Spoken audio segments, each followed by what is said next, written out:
It starts with a spark, a government in turmoil, an old wound reopened.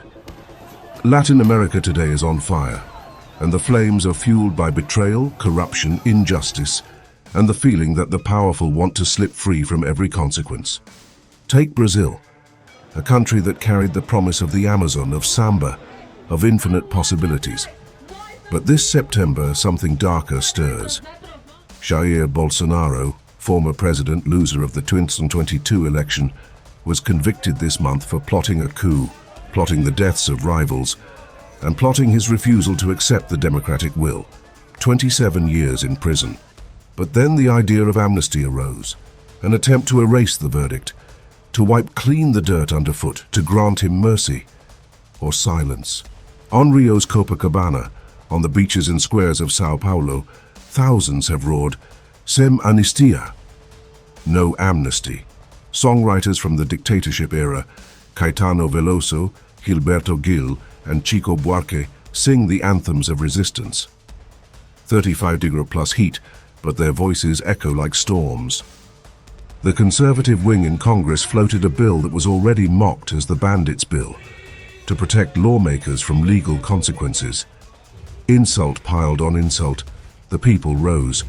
For them, democracy is not an abstraction, it's a trust, and one broken once must be defended.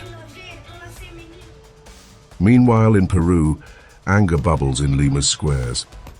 Young people, also hailed as Generation Z, dare to hope, dare to shout. They clash with police using stones and sticks, police who respond with tear gas and pellet guns aimed too low. Journalists injured. Voices silenced. A train to Machu Picchu was blocked by rocks, and tourists were stranded. But the protests are no sideshow to them. They are the pulse of a nation. What do Brazil and Peru share? They share betrayal. Betrayal by power, when elected leaders plot coups, when lawmakers try to dodge accountability, when governments treat democracy like property, not a promise. They share urgency. When courts fail, or when charges collude with political strength, citizens storm the streets. They light candles, raise flags, march in solitude or solidarity. They demand that justice not just be done, but seen to be done. And they share danger. The repression, the threats, the long arms of law are bending the rules just so. Police firing pellets, laws protecting the powerful, peaceful voices facing bullets.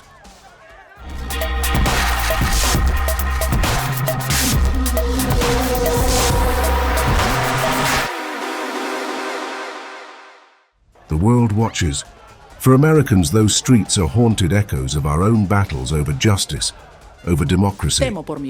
For Indians, they resonate with those moments when corruption or communal strife made people climb out of fear and demand dignity.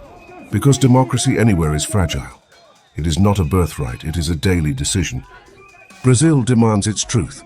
Peru demands its voice. They say no amnesty, no forgetting, no silence. They say, let the verdict stand, let the politicians tremble, let the people be heard. They say, Latin America is burning, not in anger alone, but in determination. Because when people rise to protect democracy, when they refuse to let power escape consequence, they are not just burning down walls, they are lighting a fire. And that fire, it can't be ignored, it won't go out.